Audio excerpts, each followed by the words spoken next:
안녕하세요. 드디어 잠이 모두 끝나고 모험에 들어가는 시간입니다. 이번 시간은 모나미 붓펜글씨 모험 중 아짜 쓰기를 시작하겠습니다. 모든 모험은 제일 처음에 배웠던 세로획과 가로획이 거의 전부이며 세로획이나 가로획의 점액을 어떻게 찍느냐를 배우실 겁니다. 아자는 새로운 글자가 아니라 세로획에다가 점액을 하나 찍으시면 됩니다. 아자에 쓰이는 세로획 강의를 한 번 더 들어보시고 이 강의를 들으시면 진도와 이해도 빠르고 훨씬 재미도 있으시리라 생각됩니다. 마찬가지로 제가 아자를 크게 확대하여 한번 써보겠습니다. 크게 확대하여야 자세한 설명이 가능하고 기억에 오랫동안 남을 것입니다.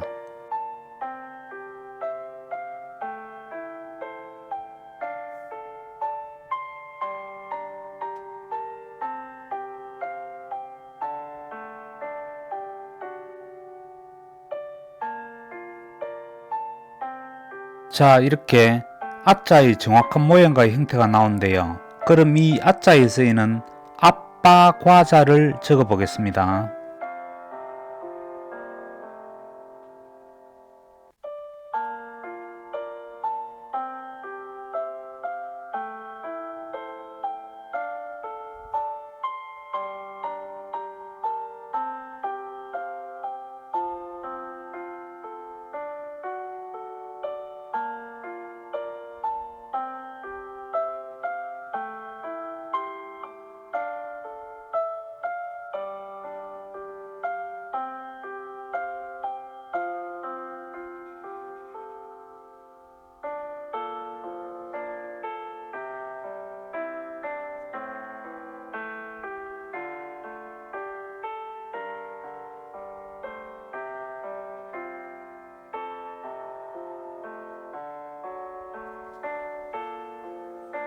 자, 그럼 아자 쓰는 법칙에 대해 설명을 드려보겠습니다.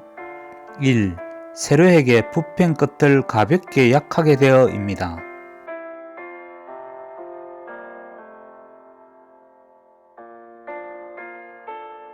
먼저 세로획을 하나 예쁘게 완성해 봅니다.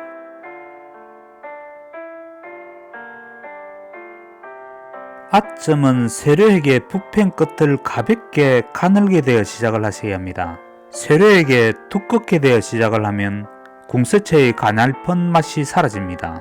제가 세로획에 가늘게 된 것과 두껍게 된 것을 적어 보겠습니다. 수강생님들도 한번 같이 비교를 해 보시기 바랍니다. 가늘게 된 것입니다.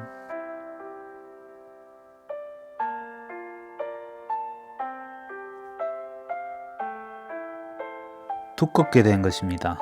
가늘게 된 것과 두껍게 된 것이란 것은 이 세로에게 접하는 이 부분을 가늘게 되어서 시작한 것이고, 여기는 세로에게 아주 두껍게 시작을 했습니다. 이 부분이죠. 이 부분을 이야기하는 겁니다.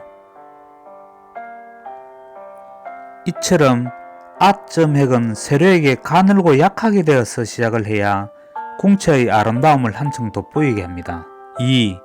세로에게 평점을 찍고 아래로 약간 처질 듯 눌러 마무리를 한다 입니다.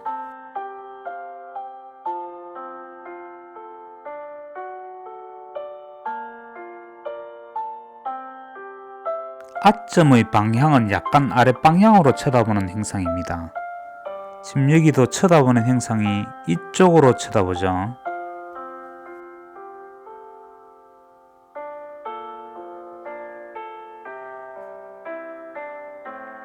그렇게 하기 위해선 처음에는 평점을 찍고 붓펜 방향입니다.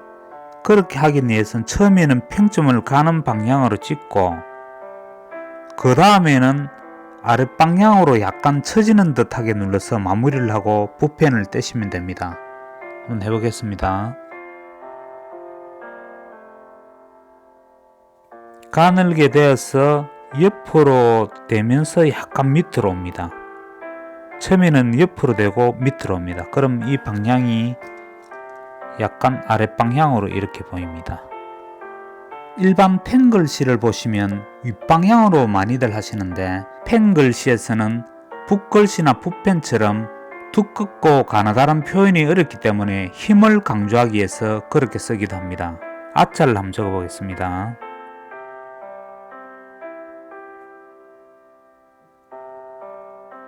방향은 아랫방향인데 펜글씨 유튜브를 보시면은 위로 이렇게 좀 많이들 합니다.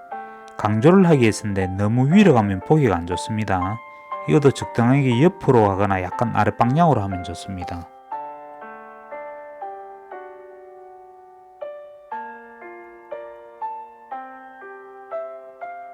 하지만 붓글씨나 붓펜에서는 쳐다보는 방향이 약간 아래로 향하는 게 원칙입니다. 왜냐하면 점액을 자세히 보시면은 두껍게 표현되는 붓글씨나 붓펜은 윗선이 있고 아래선이 있습니다.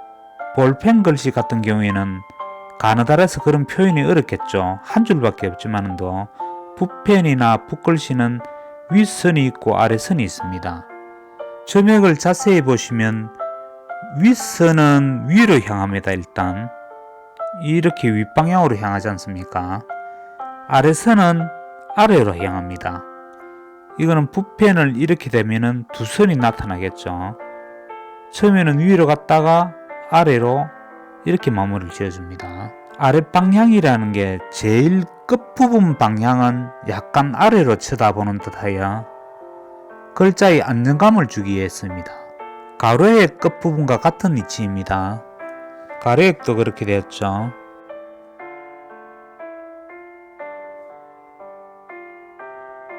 가로의 끝부분도 약간 아랫방향으로 보지 않습니까? 이건 모든 글자의 안정감을 주기 위해서입니다. 3. 점획의 모양은 가로획의 끝부분을 세로에게 약하게 접하여 붙인 것이다 입니다.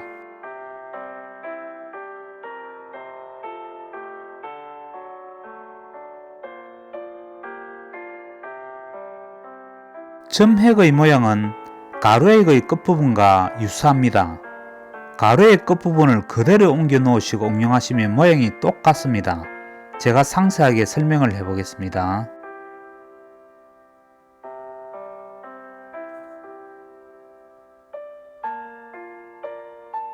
가로의 끝부분 이 정도를 이야기하는 겁니다. 이 가로의 끝부분을 어떻게 가져가시냐면은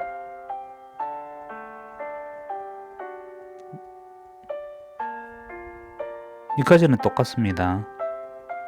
이 모양을 가져갑니다.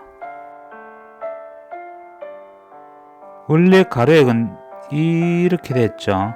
여기서 조금 좁혀 가지고 이 부분을 세로액에 접하는 겁니다. 여기 세로액입니다. 그러면 이 모양과 이 모양이 똑같이 나옵니다. 4. 점은 좌측의 초성 글자 밑부분과 맞추어 시작한다 입니다.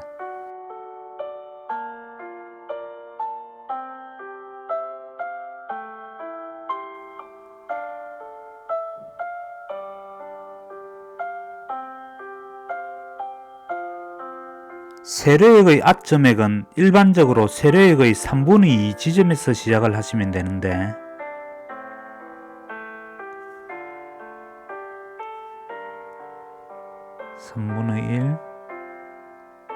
지점이 여기가 3분의 1 지점이죠. 여기서 시작을 일반적으로 합니다. 평점으로 갔다가 약간 밑으로 마무리. 이렇게 하면 아자가 정확합니다. 3분의 1 지점이죠. 2등분, 3등분. 여기서 시작하면 3분의 2 지점이죠. 여기서 시작하면 3분의 1 지점. 그런데 좌측에 잠이 들어갈 때는 초성 글자 밑부분과 맞춰 쓰시면 더 정확합니다. 라자를 한번 적어 보겠습니다.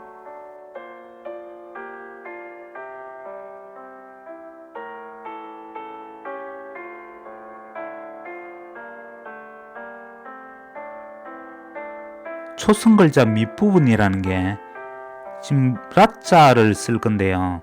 라자는 여기 밑부분입니다. 그러니까 이렇게 되죠. 여기 밑부분에서 점액을 시작을 하시면 됩니다. 다 그렇습니다. 초성글자 밑부분에서 시작을 하시면 됩니다. 그러면은 여기 시작점이 되고 여기 끝나는 부분은 여기와 비슷하게 맞아떨어집니다. 이렇게. 어떤 강의에서는 이렇게 강의를 합니다. 이 끝부분과 이 끝부분을 맞추라고 하는데 그렇게 쓰기는 사실상 힘듭니다. 바로 눈앞에 있는 이 끝나는 부분에서 시작하시는 게 더 정확합니다. 이거 맞추는 것보다 여기서 시작하시면 더 정확합니다. 그게 또 원칙입니다. 이거 두 개를 맞추는 게 아니고 요 시작점에서 시작을 하시면 거의 맞아떨어집니다. 점맥의 위치가 3분의 1 지점, 그러니까 여기서는 3분의 1 지점이죠. 이거보다 약간 밑으로 내려가도 상관없고 위로 올라가도 상관은 없습니다. 초성 글자가 없을 때 3분의 1 지점에서 일반적으로 찍는 것이고 글자가 들어가면 글자에서 맞추어 쓰는 게 맞습니다. 그럼 앞자도 한번 적어 보겠습니다.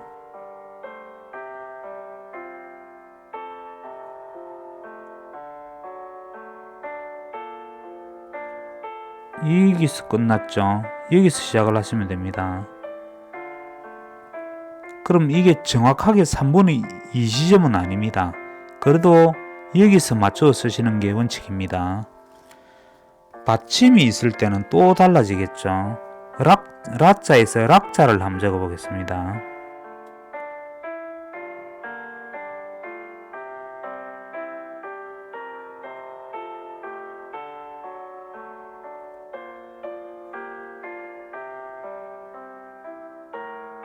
이거는 3분의 2 지점을 더 벗어납니다. 받침이 있을 때는 3분의 1 지점이면은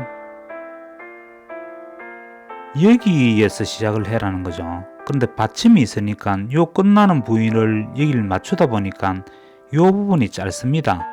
받침이 있기 때문에 세로액이 더 이상 못 내려오는 거죠.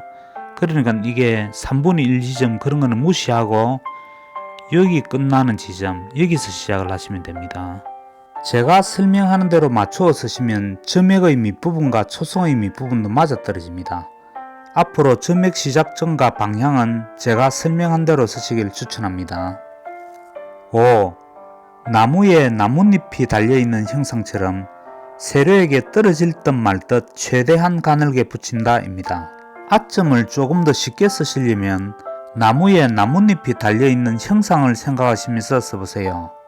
나무에 달린 나뭇잎은 아주 가늘게 붙어 있듯이 세로에게서 떨어질 듯 말 듯하게 최대한 가늘게 붙여서 쓰시면 궁처의 맛이 더 살아납니다. 다시 한번 적어 보겠습니다. 떨어질 듯 말 듯. 완전 떨어뜨려 버리면 안 되고 나뭇잎 형상이죠. 나무에 달린 나뭇잎을 자세히 한번 보십시오. 바람 부는 날 떨어질 듯 말 듯한 그런 형상입니다. 이게 붙은 것도 아니고 떨어진 것도 아니고 떨어질 듯 말 듯할 정도로 가늘게 붙여서 하면 더 예쁘게 나옵니다. 나중에 배우실 거지만 반대로 점액은 세로에게 두껍게 확실하게 붙여 쓰셔야 합니다. 그럼 제가 나뭇잎 사진을 몇 가지 올려보겠습니다. 수강생님들도 나뭇잎을 보시면 어떻게 달려 있는지 잘 관찰해 보시기 바랍니다.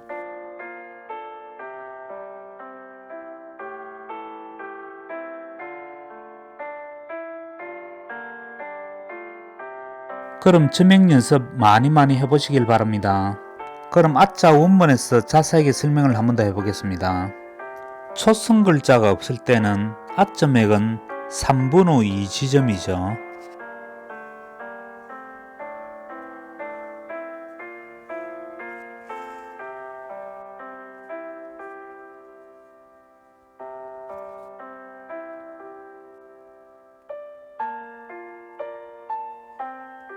여기서 여기까지를 이야기하겠습니다. 세로획의 3분의 1 지점. 그 다음 여기는 아주 가늘게 접합니다. 나무에 나뭇잎이 달려있는 형상을 적어 보겠습니다.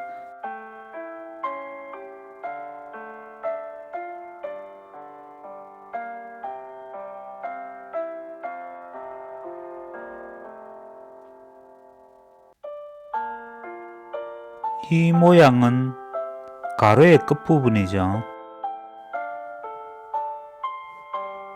점액의 모양은 가로의 끝부분과 똑같다.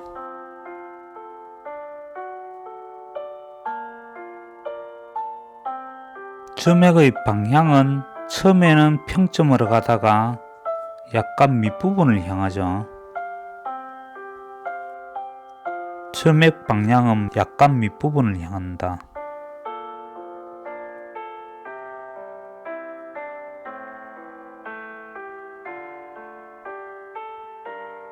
그리고 점액이 세로액의 3분의 1 지점도 되지만 초성 글자의 밑부분에서 시작을 하죠. 이것도 적어 놓겠습니다. 초성의 밑부분 위치에서 시작.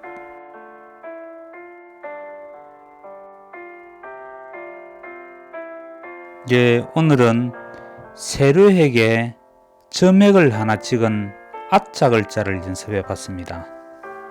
그 예로 아빠 과자, 다 아자가 들어가죠.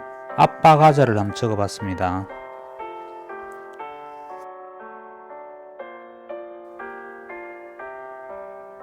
수강생님들도 저와 똑같이 아빠 과자 연습을 해보시고 또 이렇게 저처럼 세로액을 크게 한번 그려보십시오. 그러면 글 공부에 훨씬 도움이 됩니다. 오늘도 대단히 수고 많았습니다. 감사합니다. 6. 잘못된 예시를 기억하며 아자를 연습한다 입니다.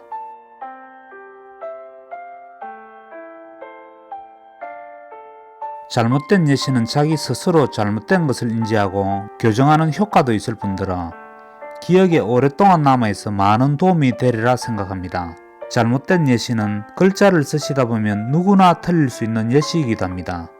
그러니 꼭 관심있게 봐주세요. 첫 번째로 정상적인 아자입니다. 예를 돕기 위해서 이응자를 써서 아자를 적어보겠습니다.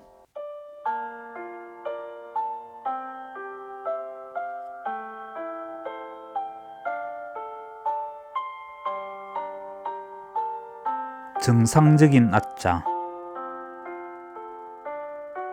다음은 점액 위치는 가운데가 아니고 초성의 밑부분 위치에서 시작해야 되는데 가운데서 시작한 예를 한번 들어보겠습니다.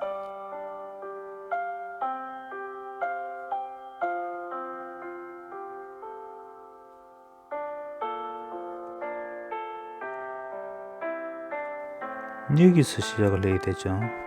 점액 위치는 가운데가 아니고 초성의 밑부분 위치에서 시작한다.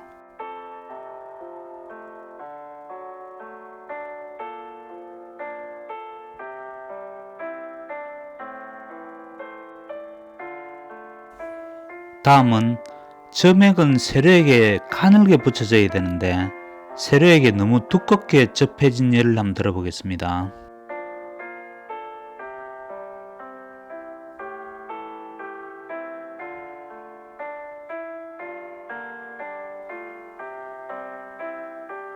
점액이 세로액에 너무 두껍게 접하여졌다.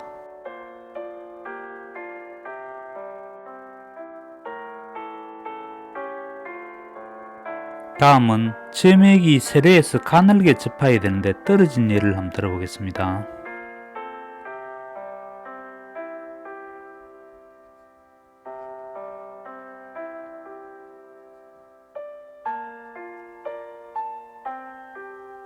점액은 세로액에서 가늘게 접하여 시작해야 됩니다.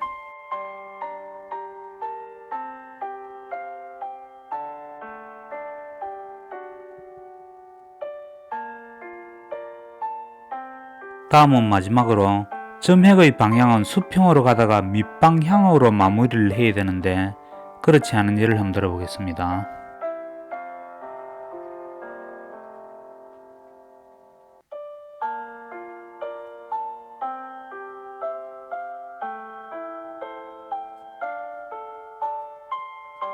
점액의 방향은 수평으로 가다가 밑방향으로 마무리한다.